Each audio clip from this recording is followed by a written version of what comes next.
현대판 음서제라고 할 수 있는 고용세습을 단체 협약에 규정한 기업이 약 700곳에 달하는 것으로 나타났습니다. 고용노동부는 100명 이상 유노조 사업장 2,700여 곳의 단체 협약 실태를 조사한 결과 현행법을 위반한 단체 협약이 절반에 가까운 1,100여 개에 달한다고 밝혔습니다.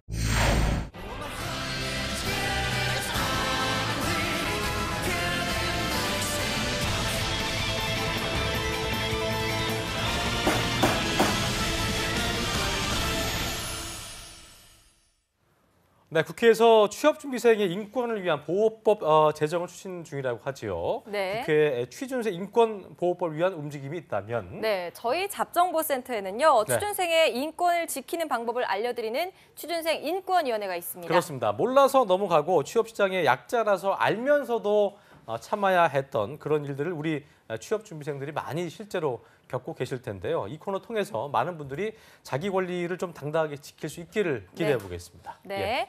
자, 오늘 취준생 인권위원회 함께해 주실 분들 모시겠습니다. 네. 송진원 쌤과 임현준 쌤 두 분 안녕하세요. 어서 오십시오. 안녕하세요. 네, 또 조서연 아나운서 함께합니다. 어서 오세요. 어서 오십시오. 네, 안녕하세요. 조서연입니다. 네. 자, 지난주에 저희 취업준비생 인권위원회가 첫 방송을 탔는데요. 신선하다는 반응도 있었고. 네. 자, 송쌤이나 현주쌤 두 분 첫 방송 하시고 나서 어땠어요? 반응이? 네, 일단 뭐 자기소개서나 면접 이런 거 도와주는 것도 좋지만 사회 전반에 좀 도움이 된다는 점에서 좀 굉장히 뿌듯했던 것 같습니다. 네, 오. 임쌤도? 네, 일단 주변에서 반응이 굉장히 뜨거워서 저도 그 열기를 체감했었고요. 또한 좋은 취지에 공감한다는 내용이 많아서 저 또한 그래요. 이 부분에서 더욱더 책임감을 가지고 방송에 임하도록 하겠습니다. 알겠습니다. 자, 조서연 아나운서는 지난주에 망치를 아주 네. 아주 가열차게 때리셨는데 네. 좋토로. 잘 어울리시는 예. 것 같아요. 네, 오늘도 한번 준비를 때려봐 좀 주세요. 자, 씨. 해봤는데요. 네. 네, 오늘도 준비를 해봤는데요. 좀 오늘도 좀 속 시원한 어떤 해결 방안이 있다면 또 한번 망치를 한번 두드려 보도록 하겠습니다. 알겠습니다. 네. 자, 오늘 방송도 기대가 되는데요. 시간이 많지 않아서 좀 빠르게 진행해 보겠습니다. 예. 자, 송쌤, 오늘은 취준생 인권위원회 어떤 안건을 갖고 오셨습니까? 네, 오늘의 안건은 취업준비생을 진짜 두 번 울리게 하는 그 현대판 음서제, 고용세습에 대해서 좀 알아보고자 합니다. 그렇군요. 네. 자, 고용세습 과연 어떤 사건인지 조서연 아나운서가 알려드립니다. 네, 오늘 제가 소개해드릴 사건은요. 지난해 고용노동부가 전국에 100인 이상 노조가 있는 2,769개 사업장을 대상으로 단체 협약 실태 조사를 실시한 결과 전체 4분의 1이었습니다. 694곳이 직원 가족 직계 자녀 등에게 특별 채용이나 채용 가산점 부여 등 고용세습 조항 등을 두고 있는 것으로 나타났습니다. 그렇군요. 대기업은 전현직 직원 가족의 직계 자녀들에게 특별 채용이나 또 전형 채용 또는 채용 가산점을 부여하는 등 이런 혜택들을 부여하고 있었는데요. 가뜩이나 이 취업난 때문에 몸살을 앓고 있는 청년층들에게 반발을 살 수밖에 없었습니다. 이에 따라서 정부와 사측은 이를 독소 조항으로 보고 자율 시정 권고 그리고 설득 작업 등을 병행하고 있지만 노조들은 이에 강력하게 반발하고 있는 상황입니다. 그래요. 대기업 전현직 직원 가족의 직계 자녀 특별 채용, 전용 채용, 채용 가산점 특혜 이건 독소 조항인가 아닌가 한번 예. 때려주시죠. 독소 조항이죠. 네. 시작해 보겠습니다. 네. 자, 조건도 전혀 다르지 않은데 누구는 채용 가산점을 받아서 붙고 자신은 떨어지면 진짜 억울하긴 할 것 같아요, 송쌤.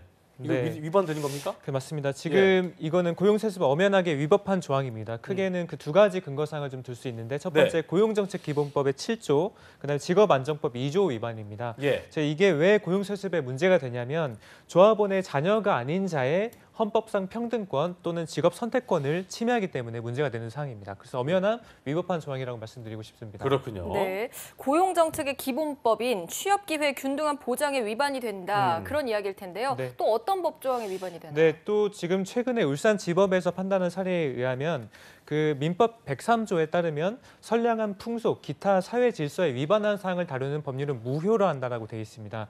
그래서 이게 지금 어쨌든 채용 세습이라는 것이 우리나라의 선량한 풍속에 위반된다고 봐서 또 위법한 판단을 한 경우가 있습니다. 그렇다면 예. 이걸 생각하지 않으신 분들은 그럼 위법은 당연히 하지 말아야지 왜 공공연하게 일어나고 있는 거야? 라고 이제 질문하실 텐데 임쌤 그럴 만한 이유가 있나 보죠?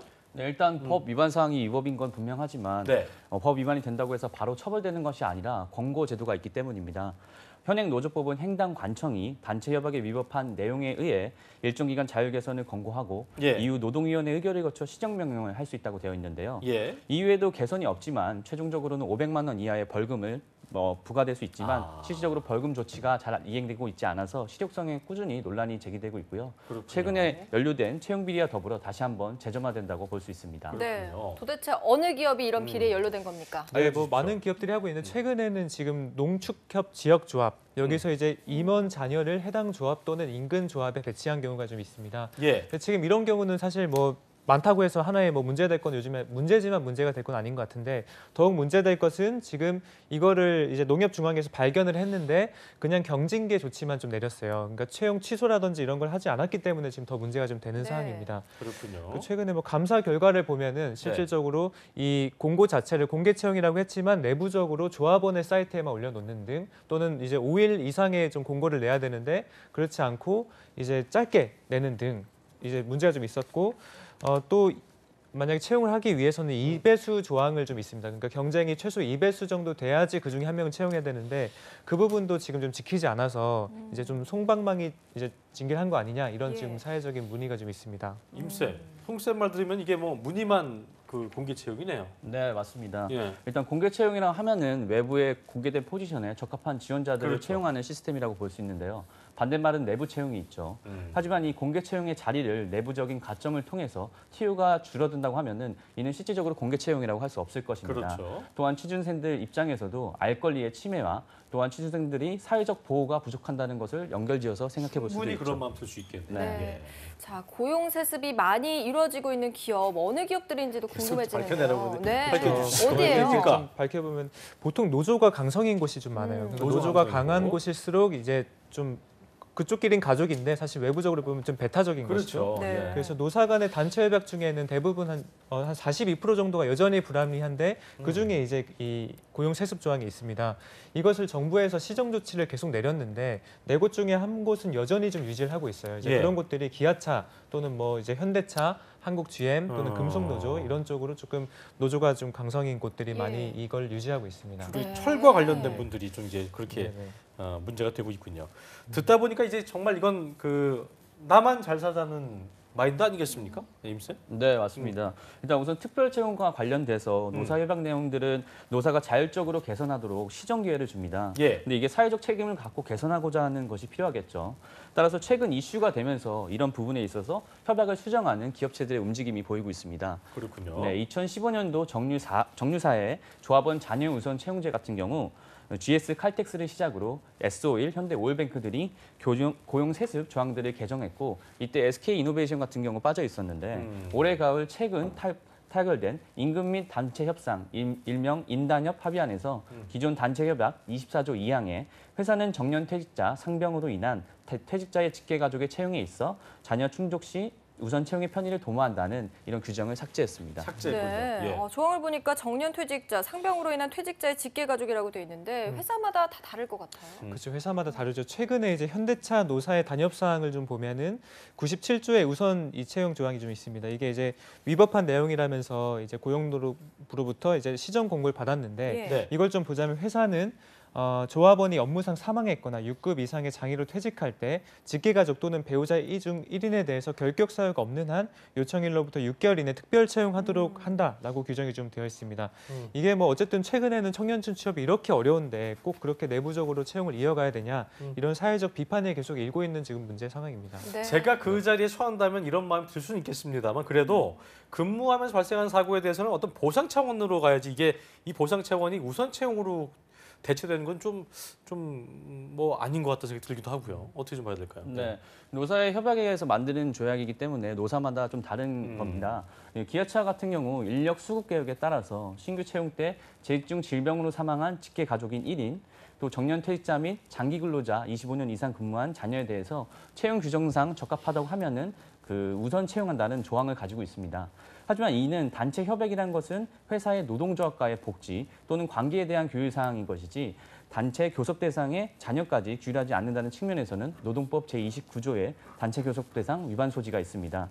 또한 재직 중 질병 또는 산재로 인한 것은 보상이 다른 부분에서도 충분히 이루어질 수 있는데 굳이 이런 부분이 사회적 이슈가 민감함에도 불구하고 계속 유지되고 있다는 점은 충분히 심각하게 재고해봐야 될 것입니다. 그렇겠네요. 네, 뭐 재직 중에 발병한 질병이나 사망은 근로자 가족에게 정말 재난 상황도 같기 그렇죠. 때문에 그렇지만 정년퇴직이나 장기 근로하신 분들 이런 내용은 좀 보상 차원인 것 같은데요. 어떻습니까? 그 뭐 세부적으로 사실 이제 회사마다 좀 조건이 다르기 때문에 고용노동부에서 일일이 확인이 좀 불가한 사항인데 어쨌든 그 세부 규정이 과연 이 사회 통념상 합법한지 좀 합리적인지 이런 부분을 이제 좀 봐야 되는데 사실 그게 법 해석에 따라 좀 갈릴 수 있죠. 아까 이런 그렇죠. 부분들은. 네. 그래서 이 부분은 이제 정부가 명확하게 지금 법 개정 강화를 통해서 가이드라인을 좀 제시를 해야 된다고 생각이 좀 드네요. 네. 네.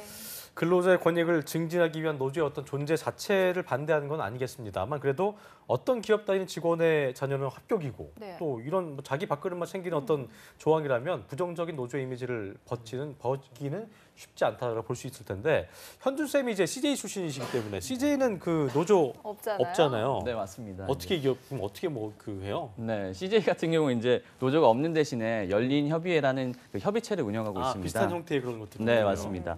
각 부서별로 한 명씩 이 열린 협의회 구성원이 돼서 임직원들의 건의 사항들을 수렴하고 이를 사측에 전달하는 역할을 하고 있습니다. 또한 사측의 내용들이 있으면 임직원들한테 공지를 해주는데 다만 이제 한 가지 아쉬운 점은 이제 정식적인 노조가 아니기 때문에 그 교섭권이 없다는 교섭이 안 되는 점입니다. 거죠, 그렇죠? 네, 그렇죠. 네. 그래서 실질적으로 전달하는 역할만 하지 임직원들 권리 행사에는 제한된 점이 많이 있기 때문에 여타 앞서 말씀드렸던 다른 기업 대비 그 임직원들의 권리 부분이 약하게 인정된다고 볼 수 있죠. 그래요. 네. 강제성이 없기 때문에 뭐 권고는 하지만 이게 반영되는 경우는 이제 그럴 때도 있고 아닌 경우도 있어서 예, 그렇습니다. 네. 자, 만약에 비양심적인 고용 세습 조항이 있는 곳을 발견했다. 이럴 때 어떻게 해야 될까요, 쌤? 그 사실 이게 지금 이 단체 협약에 규정되어 있다는 것은 회사하고 노동조합과의 관계이기 때문에 제3자 입장에서 이걸 신고한다고 이게 뭐 신고가 사실 들어가진 않습니다. 그래서 이 부분은 진짜 만약 취업준비생 입장에서 채용 과정에서 이것 때문에 불이익을 받았다라고 한다면 민사소송을 통해서 이제 소를 좀 제기하는 수가 있는데 이 부분도 사실 현실적이진 않죠. 그래서 이제 저희 방송을 통해서 좀 자율적으로 개선이 좀 됐으면 좋겠고 특히 최근에 공공기관 관련해서는 최근 국민권익위원회에서 11월 중부로 연말까지 특별 채용 비리 신고 기간을 좀 두고 있습니다. 이때는 신고를 하게 되면은 이런 것들을 최고 2억 원의 포상금까지 좀 지급을 하고 있어서 국번 없이 110 또는 1398번으로 좀 연락을 하면 좋겠습니다. 네, 네, 알겠습니다. 오늘 수고해주신 두 분 쌤과 조선 아나운서 고맙습니다. 고맙습니다. 네, 감사합니다. 한국직업방송